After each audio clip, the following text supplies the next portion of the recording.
My name is Erica, and I never thought I'd be caught up in a family drama that would change my life forever. At 29, I was living a pretty ordinary life in the city. For the past 5 years, I'd been working as a secretary at Global Tech, a big corporation downtown.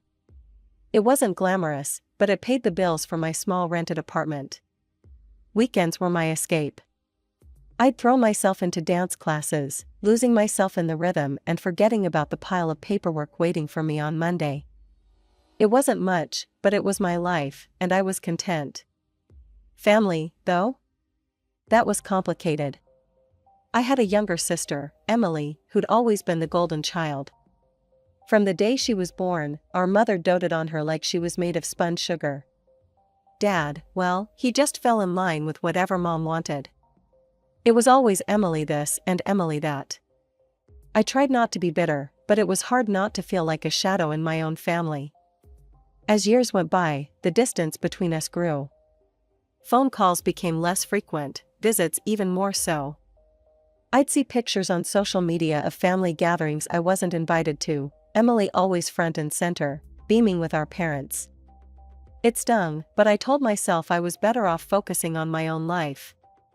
That's why I nearly dropped my phone when Mom's number flashed on my screen one Tuesday evening. I hesitated before answering, bracing myself for whatever drama might be on the other end. "Erica, it's your mother," her voice crackled through the speaker. "Hi, Mom," I replied, trying to keep my tone neutral. "Is everything okay?" "Your father wants to see you," she said, cutting straight to the chase. "Can you come to the house this weekend?" "Saturday at 2 p.m. Don't be late." And with that, she hung up. I stared at my phone, a mix of emotions swirling inside me. What could be so important that Dad wanted to see me after all this time? Part of me wanted to ignore the invitation, to protect myself from inevitable disappointment. But curiosity won out. I'd go, if only to find out what was going on. As I stood outside my parents' expensive home that Saturday, I took a deep breath. The house looked the same as always, a monument to my parents' success and a reminder of the life I'd never quite fit into. I rang the doorbell, half expecting no one to answer, half hoping no one would. The door swung open, and there stood my mother, her face a mask of polite indifference. "You're here," she said, stepping aside to let me in. "Everyone's in the living room." Seated in the plush living room were my father, looking pale and drawn, my sister Emily, and her husband, James. The atmosphere was tense, thick with unspoken words and hidden agendas. I perched on the edge of an armchair, feeling like an outsider in my own family home. Up close, I could see how ill Dad looked. His skin was pale, almost translucent, and his eyes seemed sunken. A chill ran down my spine as I realized this wasn't just a casual family gathering. "I've got something to tell you all," Dad continued, his gaze sweeping across the room. I'm terminally ill. The doctors say I don't have much time left." The words hit me like a physical blow. I gasped, tears springing to my eyes. Despite our strained relationship, I loved my father. The thought of losing him was unbearable. "Daddy," I choked out, reaching for his hand. He squeezed mine weakly, a sad smile on his face. Emily let out a dramatic sob, burying her face in her husband's shoulder. Mom sat stone-faced, her lips pressed into a thin line. I wondered how long they'd known, how long they'd kept this from me. "There's more," Dad said, his voice growing stronger. "I've made some decisions about my will." The room fell silent. Even Emily's sobs quieted as everyone leaned in, listening intently. "Mary," Dad said, looking at Mom, "you'll get the apartment in the city." Mom nodded curtly, as if this was expected. "Emily, the house will be yours." My sister's eyes lit up, a smile breaking through her tears. Then Dad turned to me, and I saw a determination in his eyes I'd never seen before. "Erica, I've decided to leave you my savings. All of it. $800,000. For a moment, I couldn't breathe. $800,000? It was more money than I'd ever dreamed of having. But more than that, it felt like acknowledgement, a way of making up for years of being overlooked. The silence that followed was deafening. Then, all hell broke loose. Emily jumped to her feet, her face contorted with rage. "Dad, that's not fair. Eric is barely even part of this family anymore." "She doesn't deserve it," Mom hissed, glaring at me as if I'd somehow orchestrated this. "John, you need to exclude her from the will. Now." I sat there, stunned, as my mother and sister railed against me. And then Dad slammed his fist on the coffee table, the sound echoing through the room. "Enough," he roared, his face flushed with anger. "This is my decision, and I won't change it." Turning to Mom, his eyes blazing, he continued, "I've been under your influence for far too long, Mary. I've neglected Erica because of you, and it ends now." The room fell silent once more. I stared at my father, seeing him in a new light. For the first time in my life, he was standing up for me. Dad turned to me then, his anger melting into sorrow. "Erica, can you ever forgive me? I've been a terrible father to you." Tears streaming down my face, I moved to him, wrapping my arms around his frail frame. "I forgive you, Dad," I whispered. "I love you." We held each other for a long moment, years of hurt and misunderstanding flowing away. When we finally separated, Dad looked exhausted. "I need to rest now," he said, slowly getting to his feet. "Erica, thank you for coming." As Dad left the room, the atmosphere shifted palpably. Mom stepped forward, her face a mask of barely contained fury. "Listen here, Erica. You need to do the right thing and give up your share of the inheritance." "No," I said, my voice stronger than I felt. "I won't give it up. Dad wants me to have it, and I'm respecting his wishes." Emily's face contorted with rage. She stepped closer, her finger jabbing at my chest. "You'll regret this, Erica. Mark my words." Over the next 2 weeks, my phone buzzed constantly with messages from Mom and Emily. Each one demanded I give up the inheritance, their tone growing increasingly hostile and threatening. I ignored them all, focusing on work and my dance classes, trying to find some semblance of normalcy. Then, on a gray Tuesday morning, I got the call I'd been dreading. Dad had passed away in his sleep. The funeral was a blur of black clothes and somber faces. Mom and Emily put on a show of grief, wailing dramatically and clutching each other. I noticed Emily wearing an obscenely expensive necklace and bracelet set, the diamonds catching the light as she dabbed at her dry eyes. After the service, we gathered at the house. I watched in disgust as Emily made a show of removing her jewelry, tucking it into her purse with exaggerated care. As the last of the guests trickled out, I gathered my things, eager to escape. That's when all hell broke loose. "My jewelry!" Emily shrieked, her hands flying to her face in mock horror. "It's gone. Someone's stolen it." Mom's eyes locked onto me, her gaze accusing. Well. Isn't it convenient that the only person who's been here all day is the one who stands to gain so much? I felt the blood drain from my face as I realized what was happening. They were setting me up. "You can't be serious," I sputtered. "I didn't take anything." Emily's husband stepped forward, his voice oozing false concern. "Then you won't mind showing us what's in your purse, right, Erica?" I clutched my bag tighter, my mind racing. I knew I was innocent, but something told me that wouldn't matter if I opened my purse. "No," I said firmly. "I don't have to prove anything to you." Emily's husband pulled out his phone. "Then you leave me no choice. I'm calling the police." As he dialed, I saw a triumphant smirk flash across Emily's face.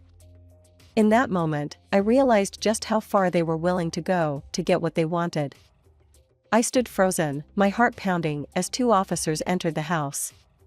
Emily immediately launched into a tearful account of her stolen jewelry, painting herself as the grieving daughter, victimized on the day of her father's funeral. "Officers," Emily's husband said, his voice dripping with false concern, "we have reason to believe Erica may have taken the jewelry. She's refusing to show us the contents of her purse." The older of the 2 officers turned to me, his face impassive. "Ma'am, would you mind opening your purse for us?" I felt trapped, knowing that whatever happened next would not end well for me. With shaking hands, I opened my purse. The officer looked inside, and his expression hardened. "Ma'am, I'm going to have to ask you to come with us," he said, reaching into my purse and pulling out Emily's necklace and bracelet. The world seemed to tilt on its axis. "This isn't possible," I stammered. "I didn't take these. I'm being set up." But my protests fell on deaf ears. Mom and Emily launched into a tirade, calling me a thief, a liar, hurling insults that cut deeper than any knife. As the officers led me out, I caught a glimpse of Emily's smug smile, hidden behind her hand as she pretended to sob. At the police station, I sat in a stark interrogation room, still in my funeral clothes, trying to make sense of what had happened.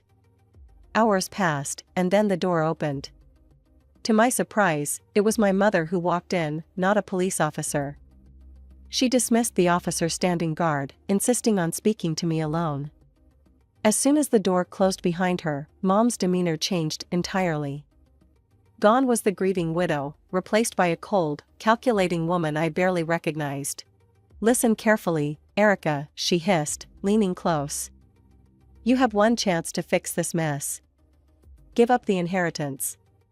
Sign it over to Emily, and all of this goes away. The charges, the scandal, everything." I stared at her, disbelief warring with a growing sense of betrayal. You set me up? Your own daughter?" Mom's laugh was harsh and humorless. "Oh, please. You stopped being part of this family long ago. Now, you have a choice. Give up the money, or we'll make sure you go to prison. Think about it, Erica.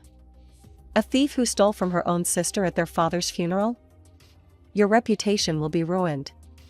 You'll lose everything." I felt sick to my stomach, the full weight of their betrayal crashing down on me. "No," I said, my voice barely above a whisper. "I won't do it. I didn't steal anything, and I won't let you blackmail me." Mom's eyes flashed with anger. "You ungrateful little rat," she spat. "I hope you enjoy prison. Everyone will know what you did, stealing from your own family. You'll be nothing but a criminal, a disgrace."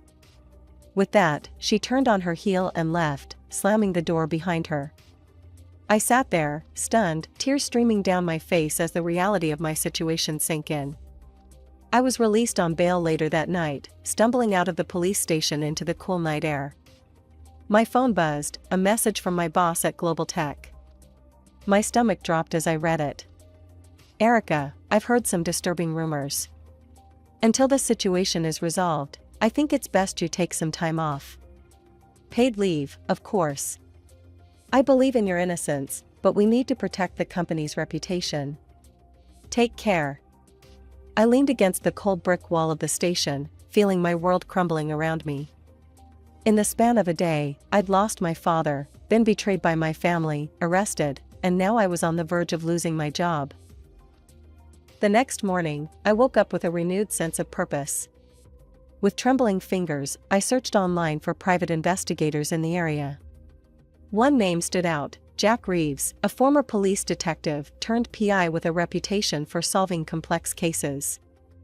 I made the call, my voice steadier than I expected as I explained my situation. "Ms. Thompson," Jack said after I finished my story, "this is a delicate situation. Family conspiracies are never easy to prove. But if what you're saying is true, we'll find evidence. It won't be cheap, though." I thought of the inheritance I was fighting for. Money's not an issue. I need to clear my name and expose what they've done.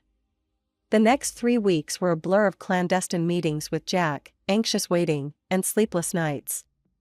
I threw myself into my dance classes on weekends, desperate for any distraction from the constant worry. My phone remained silent, no calls from work, no more threats from my family. The silence was almost worse than the conflict.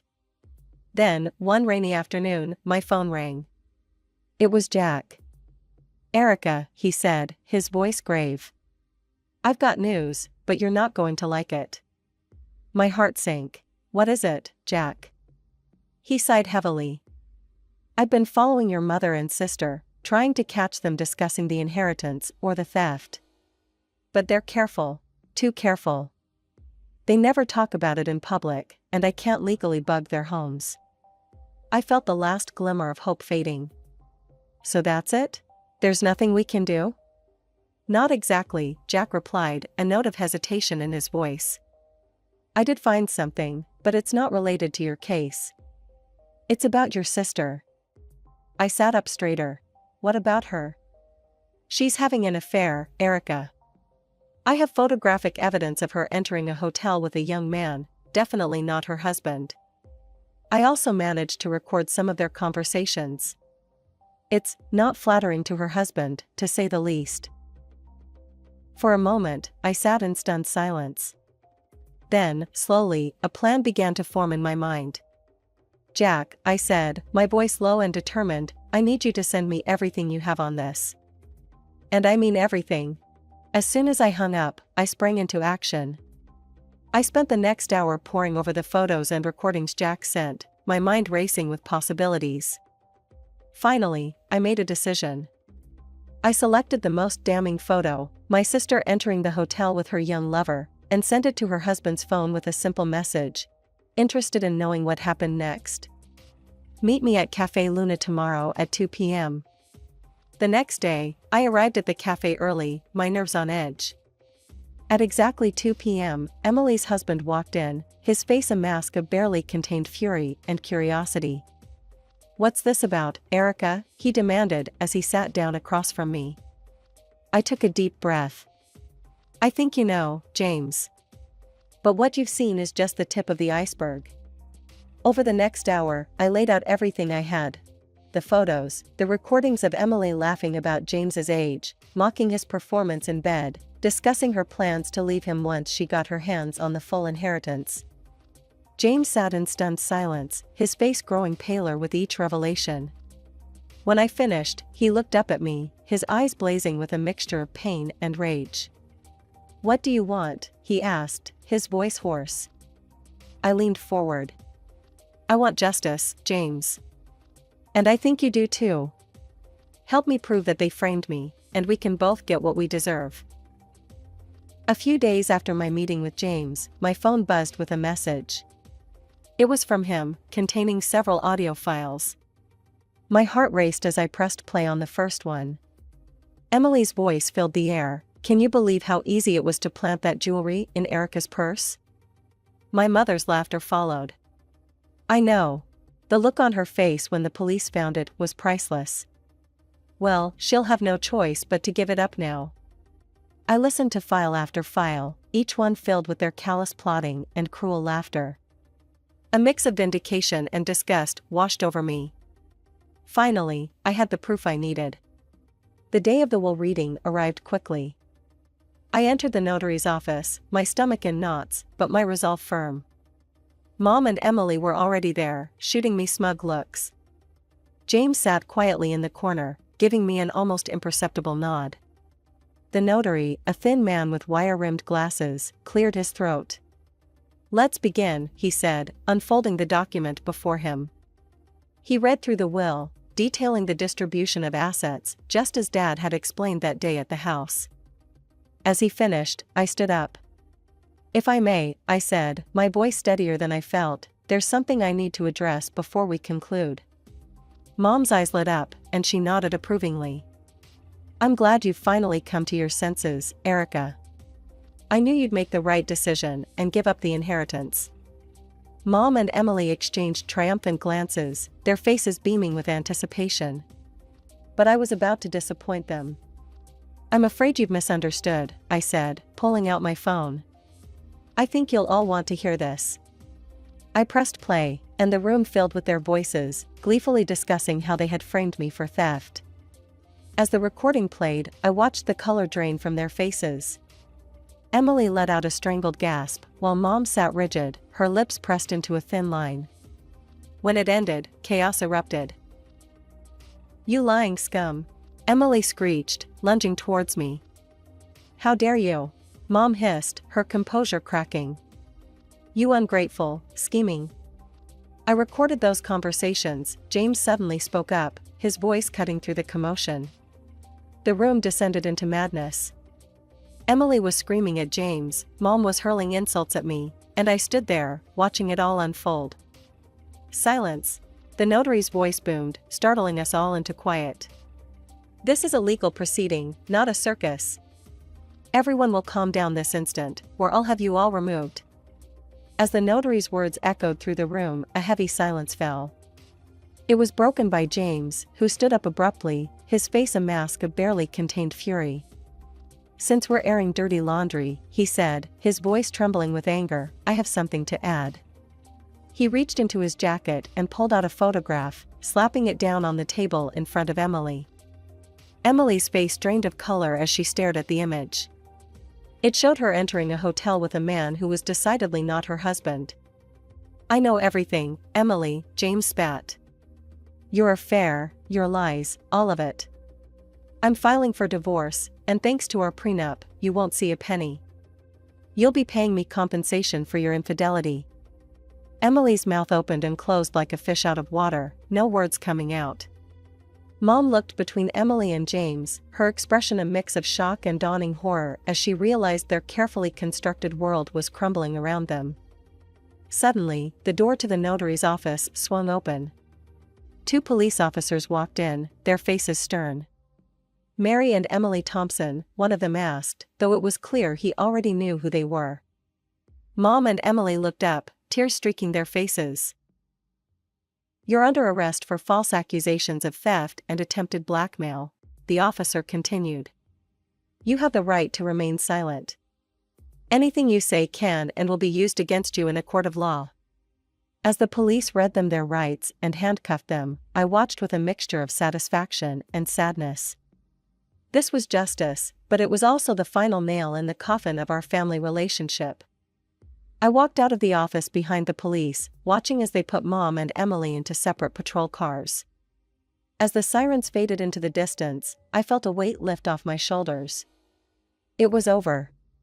Taking out my phone, I dialed a familiar number. Erica, my boss's voice came through, sounding concerned. Is everything all right? Better than all right, I replied, a smile in my voice. I can explain everything now. The accusations against me were false, and I have proof. I gave him a brief rundown of what had happened. As I finished, I heard him let out a low whistle. Erica, I'm so sorry you had to go through all that, he said, genuine sympathy in his voice. But I'm glad the truth came out. Listen, your job is still here whenever you're ready to come back. In fact, I'd be delighted to see you at work as soon as you feel up to it. The weeks following the confrontation at the notary's office were a whirlwind of legal proceedings and life-changing decisions. As the truth came to light, the charges against me were quickly dropped. The relief I felt was indescribable, like a weight I'd been carrying for months suddenly lifted from my shoulders. But for Mom and Emily, the nightmare was just beginning. They faced charges of false accusation and attempted blackmail. The trial was swift and damning, with the recorded evidence leaving no room for doubt. In the end, they were found guilty on all counts. The judge, a stern-faced woman with piercing eyes, looked down at them from her bench. In addition to the criminal penalties, this court orders Mary and Emily Thompson to pay substantial damages to Erica Thompson for emotional distress and damage to her reputation. The fine was staggering. Mom's face went pale as the amount was read out, while Emily burst into tears. In the days that followed, I watched from a distance as their lives unraveled. Mom, with no other choice, was forced to sell the apartment Dad had left her. It was a beautiful place in the heart of the city, but now it slipped from her grasp, the proceeds going straight to me as part of the damages. Emily's situation was even more dire. The house she'd been so smug about inheriting had to be sold to cover her part of the fine. I couldn't help but feel a twinge of satisfaction as I remembered her gloating face the day Dad announced his will. But Emily's troubles didn't end there. James, true to his word, filed for divorce. He demanded the compensation outlined in their prenuptial agreement for her infidelity. What little money was left from the sale of the house went straight to him. In the span of a few short months, Mom and Emily had lost everything. Their comfortable lives, their social standing, their financial security, all of it gone. They were left with nothing but the consequences of their own actions. As for me, I found myself in a position I'd never dreamed possible. With the inheritance from Dad and the damages from Mom and Emily, I had more money than I knew what to do with. After much thought, I decided to buy a beautiful apartment in a quiet part of town. It was everything I'd ever wanted in a home: spacious, bright, and most importantly, mine. The rest of the money, I invested carefully. I spent hours researching, consulting with financial advisors, and making prudent decisions. My goal was to ensure a steady income for years to come, to build the security that I'd always longed for. As I stood in my new apartment, looking out over the city skyline, I couldn't help but reflect on the tumultuous journey that had brought me here. The pain, the betrayal, the fight for justice, it had all led to this moment. I thought of Mom and Emily, now struggling to make ends meet. Part of me felt sorry for them, but a larger part knew that they were facing the consequences of their own choices. They had tried to take everything from me, and in the end, they'd lost it all themselves. My phone buzzed with a message from my boss, confirming my return to work next week. I smiled, looking forward to getting back to normal, or rather, my new normal.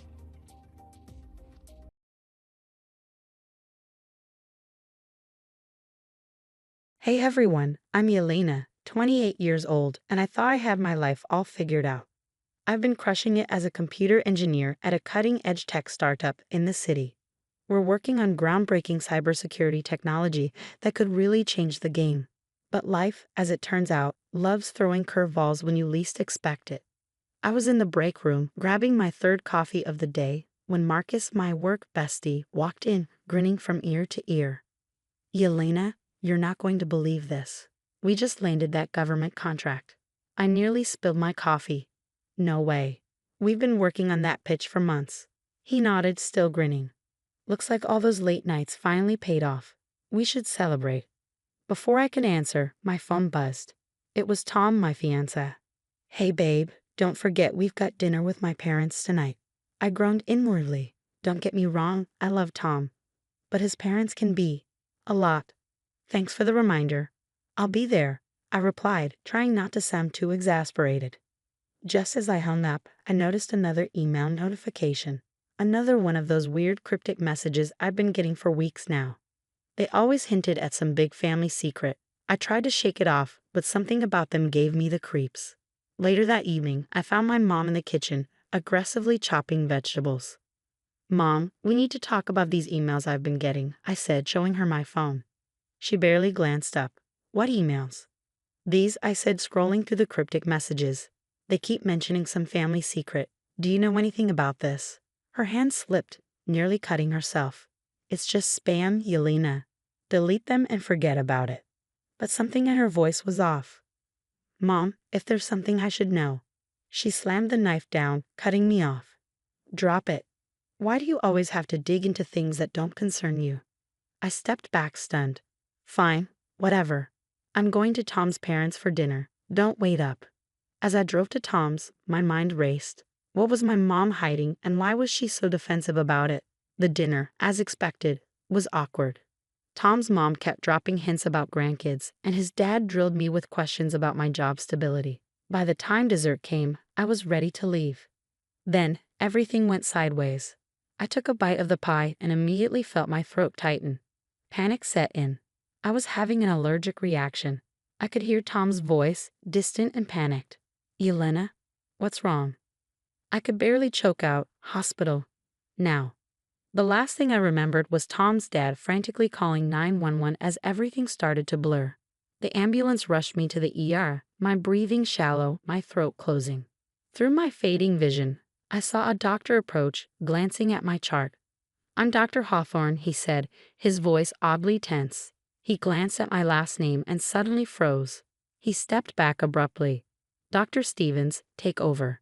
I have another urgent case. I wanted to scream, to ask why he was leaving, but I couldn't speak. The new doctor, Dr. Stevens, injected me with something, and gradually, I could breathe again. Just as I started to recover, Tom burst into the room, his face pale with worry. Yelena, are you okay? What happened? I tried to tell him about the doctor who left, but I was too weak. Tom stormed out, and I heard raised voices in the hallway. What kind of doctor just leaves his patient like that? She could have died. When I was stable enough to leave, Tom helped me check out, but I was furious. Something wasn't right, and I was determined to get to the bottom of it. Over the next few days, I used every trick I knew as a computer engineer to dig into Dr. Hawthorne's past. What I found chilled me to the bone. Buried in an old, abandoned social media account was a photo of him, years younger, with his arm around my mother. They looked happy, like a couple in love. I confronted my mom that evening, my hands shaking as I held up the photo on my phone. "Mom, who is this man? And don't lie to me." She paled, sinking into a chair. "Yelena, I never wanted you to find out like this." "Find out what?" I demanded, my voice rising. "Who is he?" She took a deep breath. "Richard. Dr. Hawthorne. He's my ex-husband. He's your biological father." The room spun. I felt sick. "What? Why didn't you ever tell me?" "He left when I told him I was pregnant," she said, tears filling her eyes. "He didn't want anything to do with us. I thought I was protecting you." "Protecting me?" I laughed bitterly. "He nearly let me die in that ER. And you've been lying to me my entire life." "Yelena, please let me explain," she begged. But I couldn't stay. I was already heading for the door. "I don't want to hear it. I can't. I can't be here, right?" I drove to Tom's place, tears blurring my vision. When he opened the door and saw my face, he pulled me into a tight hug. "Babe, what's wrong? What happened?" Through my sobs, I told him everything. The photo, my mom's confession, the years of lies. "I can't believe it," I said, wiping my eyes. "My whole life has been a lie. And that man, my father, he just left me there in the ER. He knew who I was, and he still walked away." Tom held me tighter. "You can stay here as long as you need. We'll figure this out together, okay?" I nodded, feeling hollow inside. That night, I drifted into an uneasy sleep, haunted by the thought that this was only the beginning. There had to be more to this story, more secrets buried in my family's past. And I was going to uncover every last one of them, no matter the cost. Using every cybersecurity trick I knew, I hacked into old email accounts, desperate for answers. What I found made my stomach turn. Years of hush money payments from Dr. Hawthorne to my mom, along with threats to keep her silent if she ever told me the truth. It was all there in black and white. "Yelena, you need to let this go," Tom said one morning, his voice edged with frustration. "It's consuming you." I spun around in my chair, glaring. "Let it go. My entire life has been a lie. How can I just let that go?" He sighed, rubbing his temples. "I'm just worried about you, babe. This obsession, it's not healthy." But I couldn't stop. I needed answers. The next day at work, I pulled Marcus aside. "I need to tell you something, but you have to promise to keep it quiet." His eyes widened as I spilled everything. When I finished, he let out a low whistle. "Damn, Yelena, that's heavy. How can I help?" "I need to gather more evidence. Can you help me set up some secure channels?" He nodded without hesitation. That's why Marcus was my best friend. But as we dug deeper, things got weird. Anonymous threats started showing up. First at work, then at home. One note slipped under my office door, read, "Stop digging, or else." Another warned, "Some secrets should stay buried." At first, I tried to brush them off, but they were getting to me. One night, I showed Tom the latest note. "Look at this," I said, handing it to him. His reaction was unexpected. He grabbed the paper and crumpled it up. "Yelena, this has gone too far. You need to stop before you get hurt." His vehemence caught me off guard. That's when I started noticing other things. How he always seemed to know where I was, how tense he got whenever I mentioned my investigation. Something wasn't right. With Marcus's help, I set up a trap. I created a fake email account, supposedly full of damning evidence, and left it open on my laptop at home. That night, I pretended to go to bed early, but snuck back into the living room later. What I saw shattered my world all over again. Tom was on the phone, his voice low and urgent. "She knows too much. We need to shut this down now." My heart pounded as I stepped into the room. "Who are you talking to, Tom?" He whirled around, his face pale. "Yelena? It's not what you think." Really? Because it sounds like you've been spying on me. Who's on the phone, Tom? Is it Dr. Hawthorne? His silence was all the confirmation I needed. How long? I demanded, my voice shaking. How long have you been working for him? Tom's shoulders slumped. Since before we met. He hired me to keep tabs on you to make sure you never found out the truth. But I swear, I never meant to fall in love with you, Yelena. It just happened. I felt like I was going to be sick. So our entire relationship was a lie? Was anything real? My feelings for you are real, he pleaded. Please, Yelena, we can work this out. I backed away, shaking my head. No, we can't. Later, I sat in my apartment, surrounded by laptops and hard drives, my fingers flying over the keyboard. But instead of letting the pain consume me, I channeled it into determination. They wanted to play games. Fine, I'd show them how it's really done.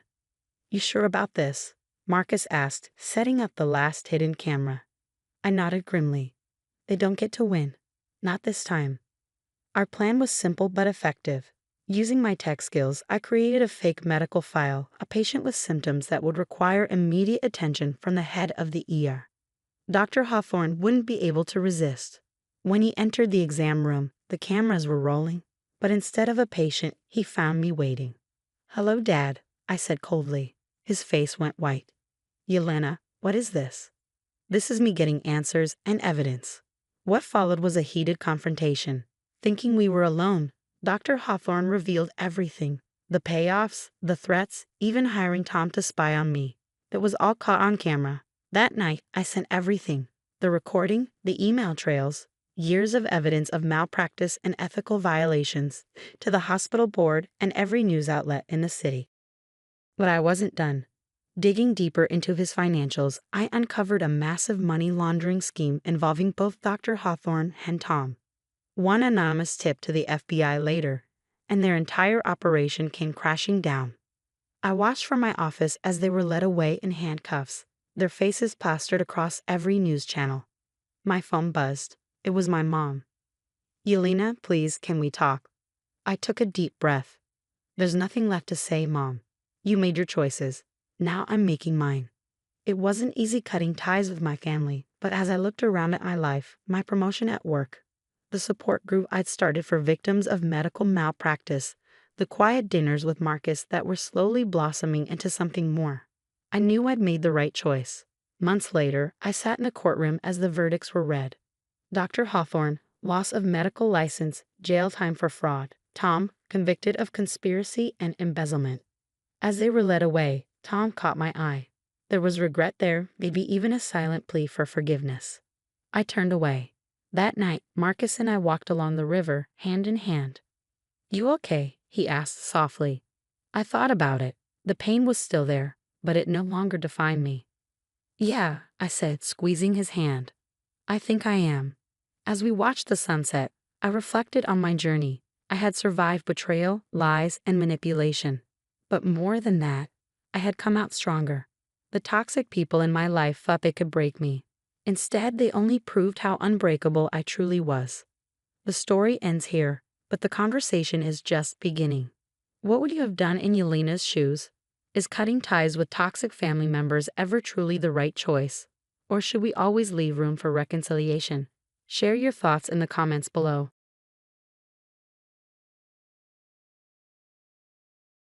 Hi, I'm Emily.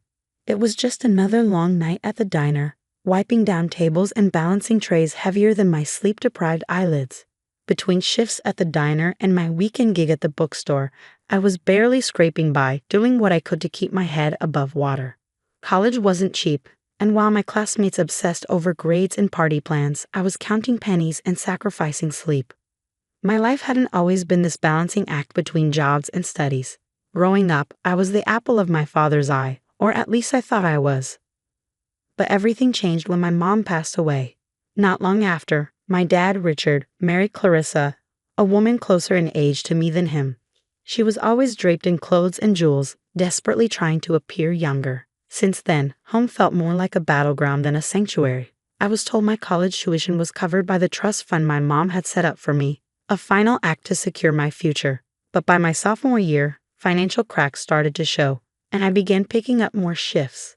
I told myself it was just for extra book money or a little cushion for emergencies. Then, everything came crashing down on a chilly Thursday morning. Between classes, I got a call from Mr. Thompson at the bank. His voice was calm, professional, but the weight of his words made my knees buckle. "Miss Tyler, there's an issue with your tuition payment. It seems there are insufficient funds in your account." "Insufficient funds?" I repeated, my voice shaky with confusion. "That can't be right. Can you check again? It's supposed to be covered by my trust fund." "There's been significant activity in the account," Mr. Thompson explained, his tone sympathetic. I hung up, my mind racing. Significant activity? Depleted? These weren't words that belonged to a fully funded trust. Something was very wrong. That evening, I confronted Richard over dinner. The dining table felt less like home and more like a boardroom as I laid out the facts. "Dad, there's a problem with the trust fund. The bank says my tuition hasn't been paid because there's almost nothing left. Do you know anything about this?"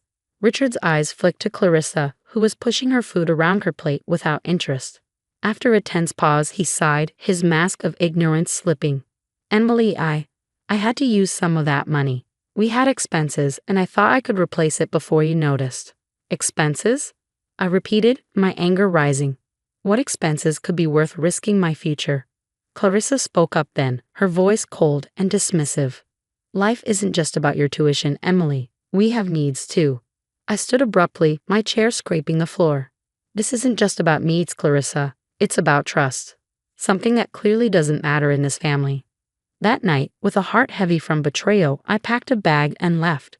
I couldn't stay in that house with the truth hanging in the air like smoke. I moved in with a friend, determined to find out how my future had been sold off for Clarissa's jewels and Richard's lies. The following days turned into weeks, and each passing moment deepened the weight of my father's betrayal. My trust fund, my future, had been bled dry, not for emergencies, but for lavish, unnecessary indulgences. The realization lit a fire in me, and I was determined to uncover every deceitful transaction Richard had made. Between jobs and classes, I combed through bank statements and financial records, slowly piecing together the truth. The withdrawals lined up with Richard's shopping sprees and high society events with Clarissa, flaunting their wealth while my future crumbled. One evening, when I knew Clarissa wouldn't be home, I confronted Richard again. The bank statements lay on the coffee table like an indictment as I waited. When Richard walked in and saw the papers, his usual composure cracked. "What is this, Emily?" he asked, his voice teetering between defiance and fear. "You know exactly what this is," I replied, my voice steady, ready to face the truth. Despite the turmoil churning inside, I kept my voice steady. "Look at these numbers, Dad. Look at what you've done." Richard picked up a statement, his eyes scanning the damning figures. Slowly, he set it down and sank into a chair, his posture deflated. "It was supposed to be temporary," he mumbled, his voice low, heavy with regret. "I thought I could make it right before you ever found out." "Temporary?" I scoffed, the bitterness in my voice cutting through the air. "You gambled with my future. How could you ever think that was okay?" For a fleeting moment, Richard's eyes met mine, and I saw a glimpse of the man who had raised me, the father I once admired. But that flicker quickly faded under the weight of his actions. It was all for her, wasn't it? All for Clarissa, I pressed, needing to hear him say it.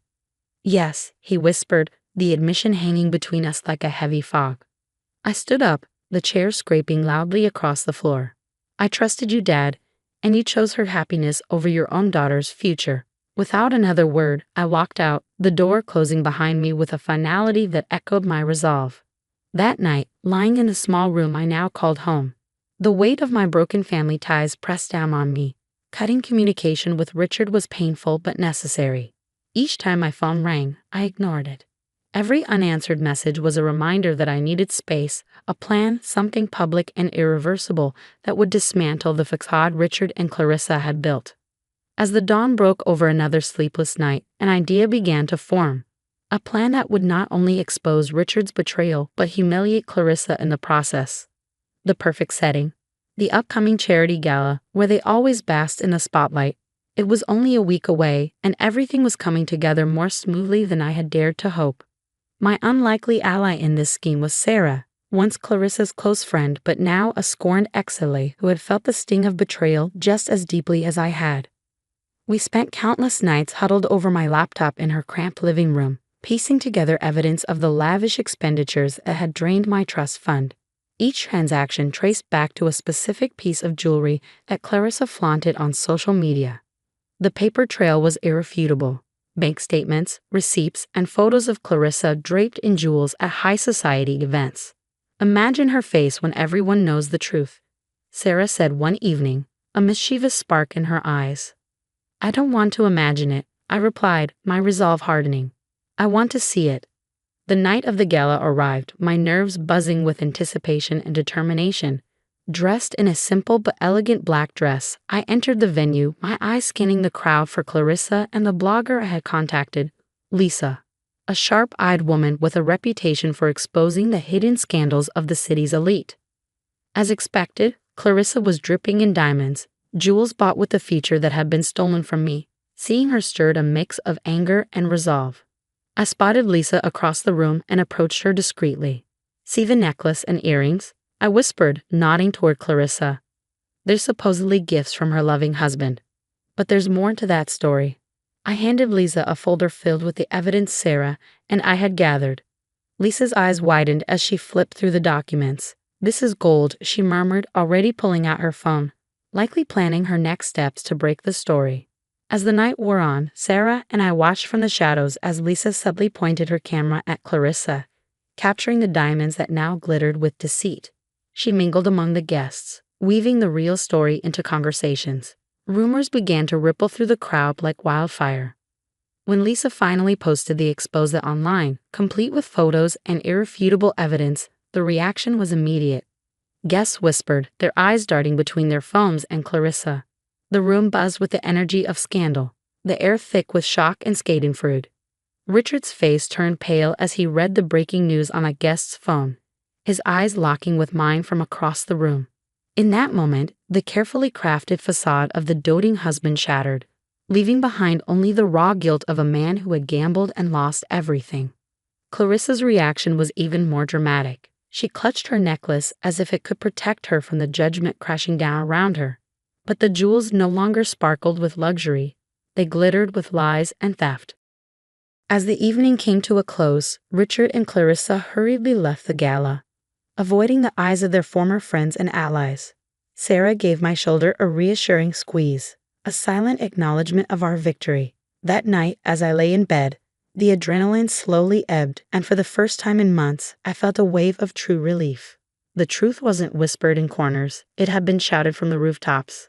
I hadn't exposed their deceit for revenge, but for justice, to reclaim my future and prove it was no one's to gamble with but my own.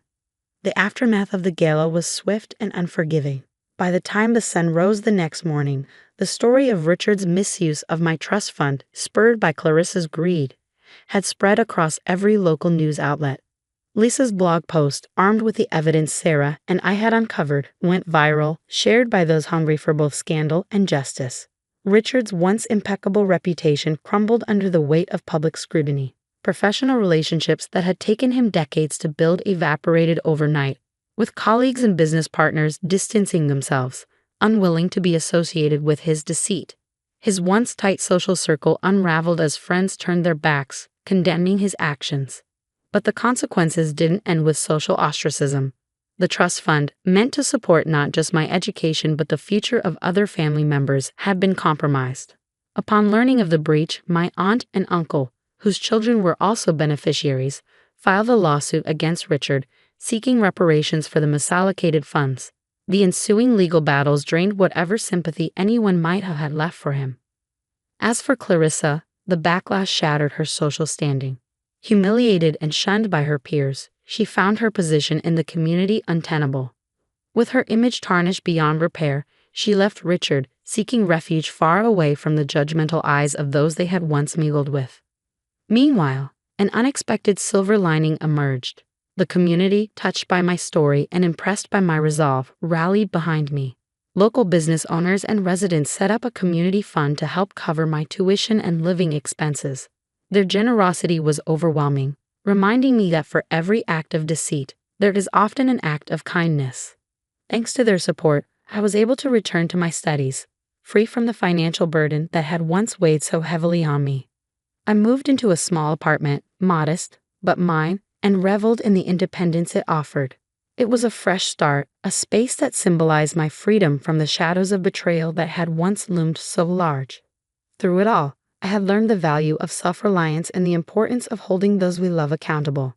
The betrayal I experienced was deep and painful, but it taught me resilience and the power of standing up for what is right. With the support of my community and my own newfound strength, I embraced my studies with renewed passion. I was no longer just surviving, I was thriving. Every step I took was a testament to the power of truth and the enduring spirit of a woman determined to reclaim her future. And now my story was no longer about what had been lost. It was about everything I had gained.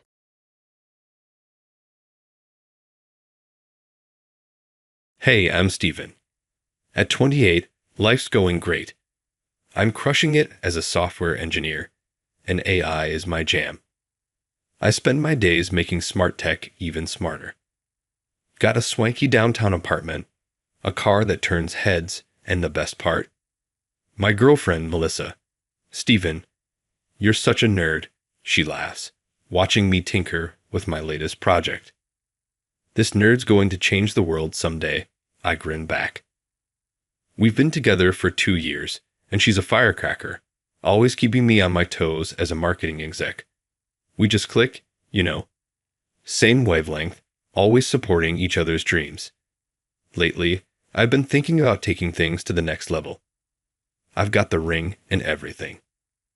You seem distracted lately, Melissa says over dinner one night. Everything okay at work? Work's fine, I assure her. Just thinking about us, about the future.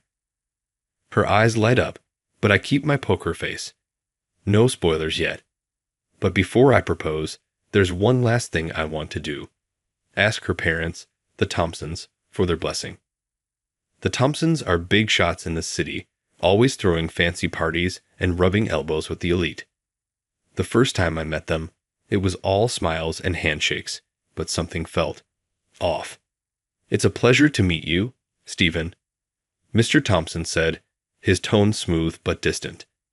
Melissa speaks highly of you. We're always excited to meet Melissa's friends, Mrs. Thompson added, her emphasis on friends stinging more than I'd like to admit. Thank God for my best friend Jake. We've been tight since college, and he's always watching my back. Over beers one night, Jake said, "Those Thompsons give me the creeps." You sure about this? I shrugged it off. They're not that bad. Just watch yourself, he warned.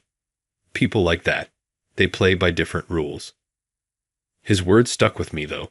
Still, I love Melissa, and I want to do this right. So, I decide to ask the Thompsons for their blessing. When I hint at my plan, Melissa beams. You're really going to ask my parents? That's so sweet, Stephen. You know me, I joke. Mr. Traditional. The day of the meeting with the Thompsons, I'm feeling a mix of excitement and nerves. This is it, the first step toward forever with Melissa. But there's a nagging feeling in my gut, a voice whispering that maybe Jake was right. Maybe I'm stepping into something bigger than I realize. I arrive at their mansion, palms sweaty.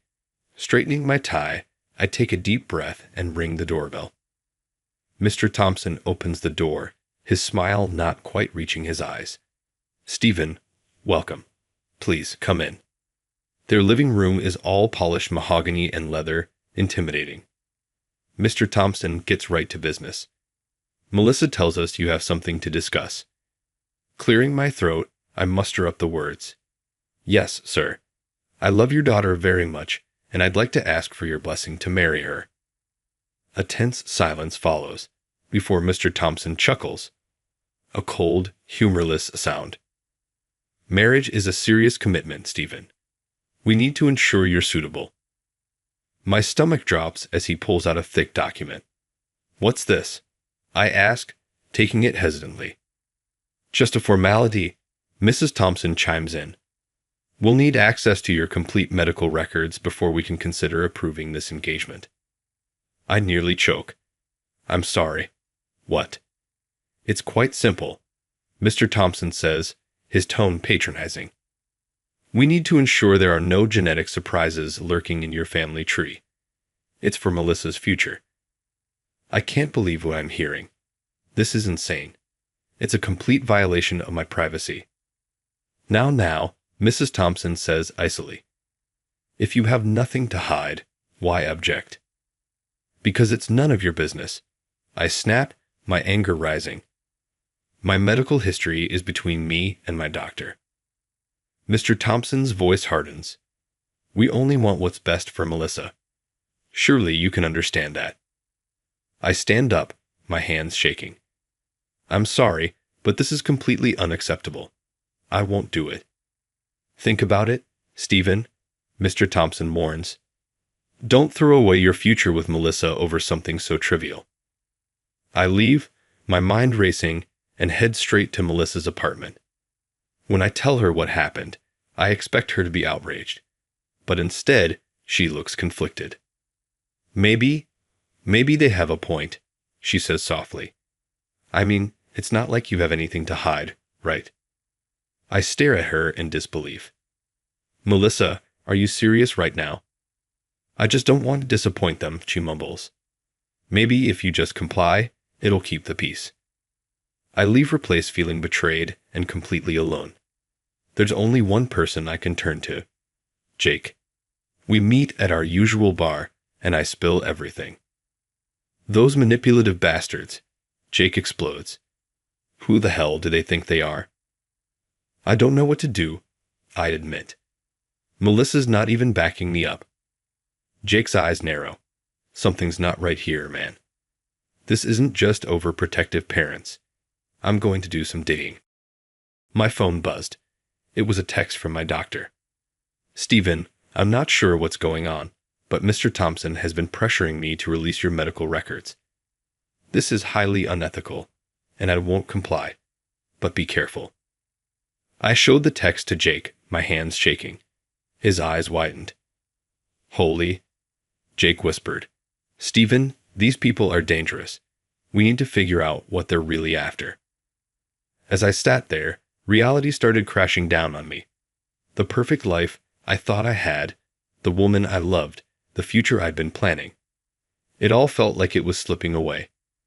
And for what? Some twisted power play by the Thompsons. One thing was clear. This wasn't over, and I wasn't going down without a fight. After that night with Jake, the sense of unease wouldn't leave me. Everything I thought I knew about my relationship with Melissa started to unravel. Little things I'd brushed off before now seemed like giant red flags. Why did you cancel our weekend getaway? I asked Melissa one day. She fidgeted with her phone, avoiding eye contact. Oh, Mom and Dad are hosting a charity gala. They really want me to be there. It hit me then. How often our plans seemed to change because of her parents. How she'd always check with them before making big decisions. Even her job at that fancy marketing firm. Turns out her dad had pulled some strings. Meanwhile, Jake had been busy. He showed up at my place one night, looking like he hadn't slept in days. Stephen, you're not going to believe this, he said, laying out a pile of papers on my coffee table. Remember Melissa's sister, the one who got divorced last year? I nodded, not sure where this was going. Well, I talked to her ex-husband. Guess what? The Thompsons pulled the same stunt with him. Demanded medical records, background checks, everything. When he refused, they made his life hell until the marriage fell apart. My stomach churned. You're kidding me. That's not all. Jake's face darkened. I did some digging at your company. You know the promotion you were up for last month?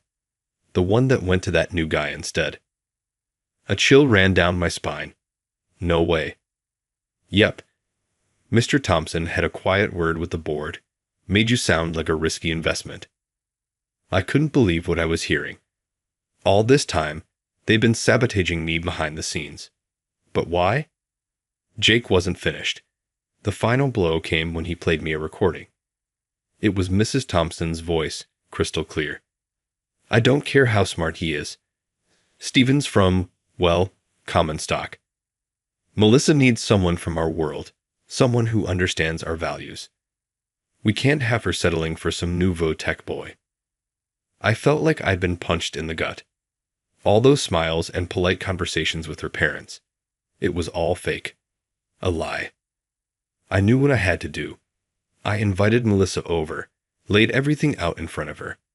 The text from my doctor, what Jake had uncovered, even the recording of her mother.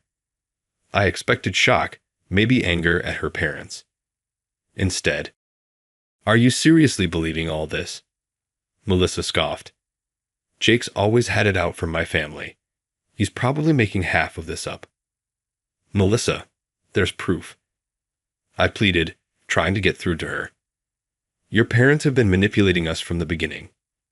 Her eyes narrowed. "So what if they have? They're just looking out for me. God, Stephen, why are you trying to turn me against my family?" It was like a veil lifted. For the first time, I saw Melissa not as the woman I loved, but as someone blindly loyal to her parents, a puppet dancing to their tune. "I can't do this anymore," I said quietly. Her expression hardened. "What are you saying?" "I'm saying it's over. We're done." She stormed out, slamming the door behind her. I sank onto the couch, feeling numb. Hours later, Jake found me there, staring blankly at the wall. "You okay, man?" he asked softly. I shook my head. "No, but I will be." I stood up, a new resolve filling me. Those people have been messing with people's lives for too long. It's time someone exposed them for who they really are. Jake grinned. "Now that's the Stephen I know. So, what's the plan?" As we started to plot, I felt a mix of sadness and determination. My relationship with Melissa was over, but this fight, it was just beginning. The Thompsons thought they could push me around and destroy my life without consequences. They were about to learn how wrong they were. Sitting at my computer, fingers hovering over the keyboard, I took a deep breath and hit send on an email to Sarah, a journalist I'd met at a tech conference the year before. "Hey Sarah, got a tip for you. Prominent lawyer trying to illegally access medical records. Interested?" Her reply came within minutes. "Intrigued. Tell me more." I spilled everything. Mr. Thompson's demands, the pressure on my doctor, the whole sordid affair. Sarah was all over it. "This is huge, Stephen. I'm on it." While Sarah dug into Mr. Thompson's shady dealings, I turned my attention to Mrs. Thompson. Time to put my tech skills to use. It took some effort, but I managed to trace Mrs. Thompson's online activities. What I found made my jaw drop. "Jake," I said, calling him immediately. "You're not going to believe this. Remember those fancy charity galas the Thompsons are always hosting? It's all a scam. Mrs. Thompson's been siphoning off donations for years." Holy, Stephen, we've hit the motherlode. Over the next few weeks, everything unraveled. Sarah's expose on Mr. Thompson hit the front page. Prominent lawyer caught in medical records scandal. The story detailed a pattern of abuse, with Mr. Thompson using his connections to access confidential information on various people. Then came the revelations of charity fraud. The Thompsons' carefully crafted image crumbled overnight. Their phones rang off the hook, but this time it wasn't for party invitations. It was former friends distancing themselves, the Bar Association launching an investigation, and even the police asking questions. I watched it all unfold from a distance, feeling a mix of satisfaction and sadness. Then, one day, my phone buzzed. It was Melissa. "Stephen, can we talk? Please?" We met at a coffee shop. She looked different, smaller, somehow, without her parents' influence looming over her. Her eyes were red, and she looked down at her cup. "I'm so sorry," she said, tears brimming. "You were right about everything. I should have stood by you. Can we try again?" I looked at her, remembering all the good times we'd shared. But something had changed. I'd changed. "I'm sorry, Melissa. I said gently. But no, we've both got a lot of healing to do. I think it's best if we do that separately. She nodded, understanding in her eyes. As she left, I felt a weight lift off my shoulders. Weeks passed, and my career took off. Turns out, when you don't have rich lawyers sabotaging you, people start to notice your work. I threw myself into my AI projects with renewed passion. Stephen, your latest algorithm is groundbreaking, my boss said one day. We're fast-tracking the patent. Life was good, and it got even better when Sarah called. Hey, want to grab dinner? I've got some follow-up questions about the Thompson story. Dinner turned into drinks, and drinks turned into long conversations about everything and nothing. Before I knew it, we were dating. It was refreshing. No games, no hidden agendas. Just two people genuinely enjoying each other's company. I'm proud of you, man, Jake said one night over beers. You stood up for yourself, took down the bad guys, and got the girl. I laughed. When you put it like that, it sounds like a movie. Better than a movie, Jake grinned. It's real life. Looking back, I felt grateful. Grateful that I discovered the truth before it was too late. Grateful for friends like Jake who had my back. And grateful for new beginnings with someone like Sarah. The story of Stephen and the Thompsons had come to an end. Now, here's a question for you. If you were in Stephen's shoes, would you have exposed the Thompsons' unethical behavior or kept quiet to maintain your relationship with Melissa? What would you have done differently? Share your thoughts in the comments below.